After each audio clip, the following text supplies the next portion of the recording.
Hello friends. So in this video we will see how we can install pgvector on Windows and install PostgreSQL and create the pgvector extension. Okay, pgvector is highly used for creating embedding inside the PostgreSQL, but it's very difficult to install it on Windows. So we require two things to install the pgvector. So first is Visual Studio. So Visual Studio C++. First you download the community version of Visual Studio with C++ and do some settings. So I'm not explaining the settings here. And other thing we need is Anaconda. So when you install the PG vector using the repository, the instructions from the repository, so it will you will face many errors. So to overcome this issue, we will use Anaconda because by using Anaconda, we will easily install the PG vector and connect it to pgadmin.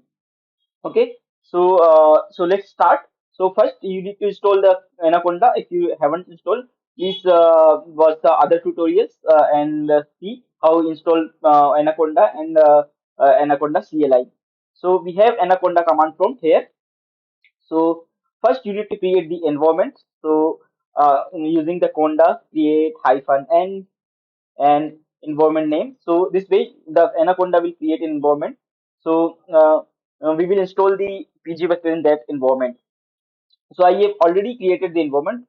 So first after creating the environment, activate the environment. So conda activate my env. So I already have the environment set up. So that's why I'm just activating. So you may need to install the environment. Okay, conda.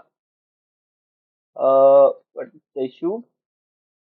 Okay, conda activate. Okay, now. Okay, so now conda activate my env. So we have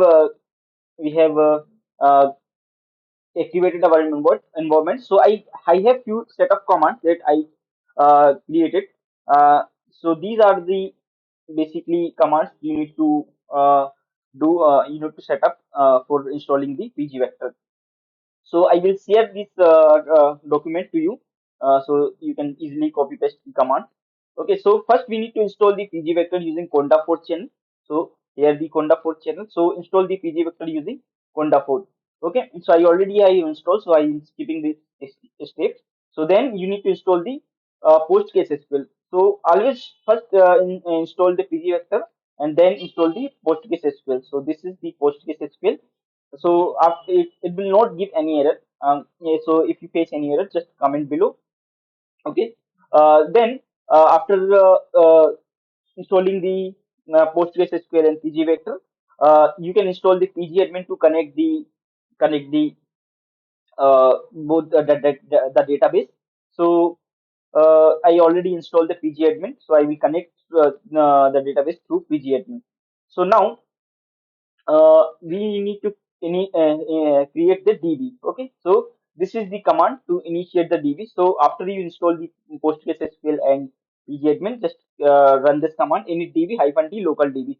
What it does is initdb is the command line tool to create the database. So local DB is the name of the database, and hyphen d is the hyphen d is the using hyphen d we can create the local database. Okay, so when I will do local DB, it will create the database. So by default, it will create the C user and whatever is your username in this folder. But I, for the demo purpose, I just cd to documents. I created a folder to you to show you how the things will work.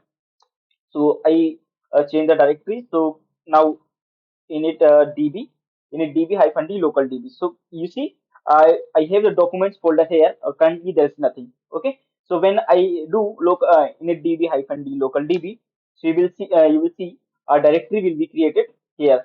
So generally this directory is the data directory of PostgreSQL when we install it through the installer. Okay, so when you install the PostgreSQL using the installer.exe from their site, so you will get these things inside your data directory. Okay, so it just pull up the data directory and it only set the data directory. Okay, so now have the local DB, and we just need to start the local DB, and we are all set. Okay, so pgctl, this is the command. So let me copy this command to start my local DB. Okay, so this is my local DB, and pgctl hyphen d is the database is local DB hyphen a log file is basically where your all logs will be stored. So if you will face any issue, so all the logs are will be in the log file. So currently there is no log file here, no log file in the documents directory. But when you start the server, the log file will be created. So using the start, I will start the local DB. But you see here we will getting a error. PGCTL could not start the server. What is PGCTL? PGCTL, by the way, is the command line tool by PostgresQL to interact with the database. Okay. So you may get this error. Many of I got this error while installing the pgvector. So what I did is uh, I go to services. So you need to go to services, but before the services, I will show you the log file is created. You see the log file is created. So when you open it, you will see. I will open it in Notepad. Okay, so you will see. Could not create a TCP socket. So all the logs of the of your all the commands of related to Postgres will be stored here. So this is very important. Okay. So permission is denied. So what I will do is I will go to services. So by typing services and then uh, see the uh, there is the PostgreSQL. You see our PostgreSQL server is already running. So if you have installed using the installer, you will face this error. So if you face this error, just stop this PostgreSQL server. Now, when you again start it, it will start your server. So you see we have server started. So I will clear all the things. Okay, CLS. So the server is started. Now we need to create. So how we will connect? So we need to create a non-super user, right? So we will create a non-super user. So how we will create super user, will create the non super user. So just copy this command, uh, db user. This is my role name, or as username uh, of my database. So I will creating a user. A user is important to connect through the pgadmin. So I'm connecting, creating a non super user. So this is the role. So let me, so this is the password. Okay. So okay. So you see, my new user is created. Now I can connect the new user using the pgadmin. Okay. So this is my server. So let me connect. Let me register a server. So here you need to pass. You can pass any name to your server, what you want to give. So I will just write conda uh, pg pg vector server. Okay, this is my server name. So now in the connection, host name will be localhost. Okay, I'm not explaining these things. I'm assuming you know these things. If you don't know, please let me know in comment. So yeah, the username will be the same username which you created just now. So we have db user, db underscore user. Okay, and the maintained database, by default the database is postgres, so you don't need to change this. And the password you set up during the creating user. So when you will save this, you see you have the database is connected. So now we have the two databases. Postgres is our database name. Now when we go to, you can go to query tool. Now you can create the extension, but let me show you. Okay, uh, no ht found query tool. Okay. Okay, now here you can write the query. So I will write create extension then vector, right? So create extension vector will create the extension, but you will face the error, right? Here is the trick. So you will face the error, permission denied to create extension vector. You must be super user. So we can only create the extension using the super user account. So let's see how we can create this super user account. So uh, what you do is you first create the super user. So go to your database. So okay, so first you should create the database, right? So we will go to the database and then we create the super user. Okay, so that's how I did. Maybe you may find a better uh, approach. So okay, create DB. So this is the test DB I'm creating. So DB user my role name and the test DB is my database name. So I created the test DB. Okay, now the test DB is created. Now when now psql hyphen d, okay, hyphen d or test DB, right? Test DB. We are going inside the test DB. Okay, so you see we are inside the test DB. Now we will create a super user, right? So we will create a super user. So I am creating a super user with admin user. Role and username are same. Admin user I am creating with login and password DB user 123. This is my contemporary password and the here you should have super user. Okay, so we will creating a super user using username admin user and the password DB user 123. Okay, so I'm just pasting here. So I'm creating a role. Okay, maybe okay, I'm getting syntax there. Let me show create role admin user. Everything is perfect.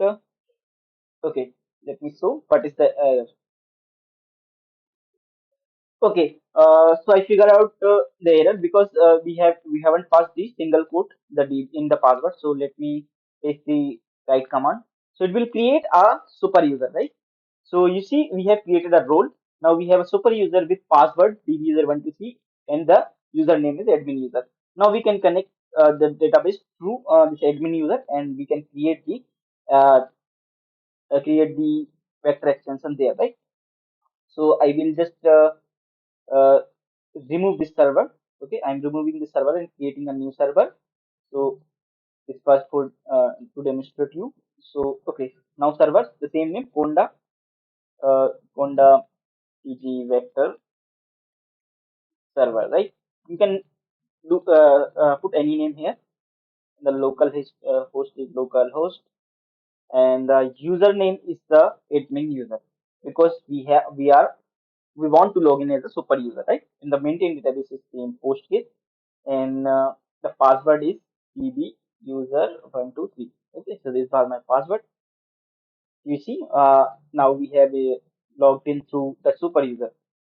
So now you can create the extension. So currently you see we haven't any extension. So we have just a PLPS and whatever is this extension. We just have this. So now I will go to the database Postgres and then go to query tool. So you can use the psql tool also, right? So now create extension then fact, right? So this way, now when you will do this, you see we have successfully created the extension vector. So this is very simple and by doing this, this is uh, uh, basically quite for security reason also. It's very good practice to install using Anaconda. So this way we can create the vector. So I hope you like this video. If you like it, please please like and subscribe the channel and leave your comment below. Okay, thank you.